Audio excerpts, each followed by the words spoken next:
There was only one person other than me and Gaia who knew about my mum, and that was Michael's mum. There was a time a couple of weeks before I told Gaia when I stopped going into school for a few days because mum stopped getting out of bed and I didn't want to leave her. I knew something was wrong because she'd stopped eating. She forgot to flush the toilet when she got up to go too. The smell was getting really bad, so in the end I had to flush it anyway. It had been days and days since I'd found anything that showed me that she'd left the flat. I always spent the first 20 minutes after coming home searching and searching for any sign that she'd made it outside. I was so desperate to find a clue that she was getting better. I knew she wasn't eating because I'd always bring her a bowl of cereal in the morning and some more food in the evening, and the plates were all left untouched. It was a little bit like years ago on Christmas Eve when I put some biscuits out for Santa, and they were still sitting there in the morning, just as I had left them. I asked Gaia what happened to her house, and she said all that was left was a few crumbs and a stump of a carrot. The same sort of thing happened with the tooth fairy. I kept putting my teeth under my pillow, but they were always still there in the morning. Gaia said that maybe there was a problem with my block because she got a silver 50p coin every tooth. Now I knew differently. On one of the days I was off school, we run out of food and money, so I left the flat with Mum's cash card. I knew I shouldn't have. I had a twinge of worry about what would happen if someone I knew saw me, but I put that fear to the back of my mind because I was hungry and hadn't eaten since the day before. I waited behind a tree until an old man with a walking stick had finished at the cash point. He took a long time, but once he'd hobbled off, I couldn't see anyone else on the street, and I tapped in Mum's pin code and waited for the money to appear in the little letterbox. Addie! Somebody said my name just as the machine started beeping at me to take the money. I didn't turn round just to see who it was. I just grabbed the money and ran back home as fast as I could. I didn't go to the shops, and all afternoon I tried to ignore the rumblings in my stomach. A few hours later there was a knock on the door. I wasn't going to answer it, but then I heard Michael's mum say, "I know you're in there, Addie. Open up." When I still didn't open the door, she added, "I saw you at the cash point today, you know. I need to speak to your mother." I opened the door then. She spent a long time in Mum's bedroom, and I tried to listen through the door to what they were talking about, but they spoke in such low voices I couldn't pick out any words. Then she took me next door to her house for dinner. We ate chicken and rice, and I had to sit next to Michael's little sister, who kept poking me in the side with her pink plastic fork. Michael wouldn't look me in the eye. I don't think he wanted me to be there, and he was trying to pretend it wasn't really happening. There was a sweet, sticky sauce all over the chicken. It was delicious. A lot better than anything I was able to make myself. I ate greedily, licking my fingers clean when I had finished, until I noticed Michael's mum looking at me with a worried frown on her face. The next day, Michael's mum turned up at my front door at 9:15. There'd been no explanation, and Mum hadn't said anything to me about it, but I knew I had no choice but to go with her. "Addie, are you ready?" she would call out to me. "We're going." I would have to run to catch up with the three figures of Michael's mum, Michael and his sister disappearing round the corner. They never waited for me. They just expected me to catch up with them before they got to the lifts. "Addie, ready, we're going." The same every day. Always at the same time, each day. Every day until they closed the school down, right around the time the rain stopped and everything changed. I sort of liked school. I liked that you could always knew what was coming next. You just had to look at the timetable for the day on the board to find out. I also liked that our teacher, Miss Farrow, was always there, no questions asked. She would come and collect us from the playground at 9 o'clock every single day, with the same sort of smile on her face each time, and there was not a day when she wouldn't turn up. The thing I liked most about school was Gaia. I liked nothing more than to see her smile or to make her laugh, and I never got more upset than when she got hurt by somebody. Like on the day we planted our seeds. I'll never forget it. Everyone at school had been talking about a warehouse that had fallen down, just like the pub. Some children had walked right past it to come to school, and they were telling us about the broken glass and the funny bits of metal that were just left in place where the warehouse had once stood. We were talking so much that Miss Barroway had to clap her hands together to stop our chatter. When we were quiet, she announced that we would plant sunflower seeds today. I didn't have to look at Gaia's face to know that she was smiling. Gaia loved growing things. She told me once about a little garden she'd made on her windowsill.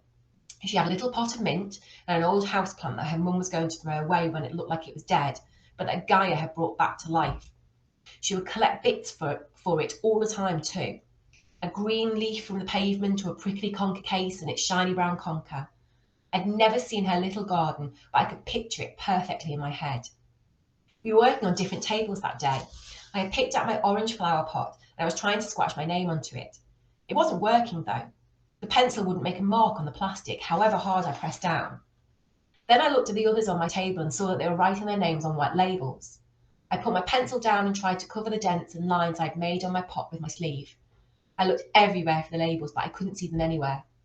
By now, everyone else was chatting about something else. I couldn't ask them. I was going to have to put my hand up and ask Miss Faraway and then explain why I'd not listened in the first place. I never meant not to listen, but sometimes, when someone apart from my mum or Guy was talking to me, I felt like I was floating away, far up above where they were. Their voice would become very muffled, so I couldn't make out the words they were saying. A lot of teachers used to get quite cross with me when this happened. They would bellow, "You are not listening," at me to make me pay attention. Miss Faraway was not like that. She was much kinder and sometimes would repeat things several times just for me. It still didn't stop it from happening though. I was just about to put my hand up when Gaia caught my eye and raised her eyebrows at me as if to ask, "Are you okay?" I mouthed, "Labels," as clearly as I could, so she would be able to read my lips. She gave me a little nod and stood from her table and went up to Miss Faraway's desk, where there was a pile of white labels and a little green basket. "Gaia, haven't you had one of those already?" Miss Faraway asked. "I made a mistake, so I need another one," Gaia replied, and Miss Faraway nodded and turned away. Gaia dropped the label in front of me as she went back to sit down, and I quickly wrote my name on it and stuck it onto a pot so that it looked like just everybody else's. "Thank you," I mouthed to Gaia. "I owe you." She just smiled and looked away. After that, we filled our pots with soil. It was sticky and black and smelled of the outside when it rains. I liked the feeling of it between my fingers. I could see that Gaia did too, because she, like me, was playing with it. She was taking a pinchful of soil between her fingers and then rubbing it together so that it fell into the pot like snow. "Miss Faraway, Gaia's making a mess," someone from her table called out.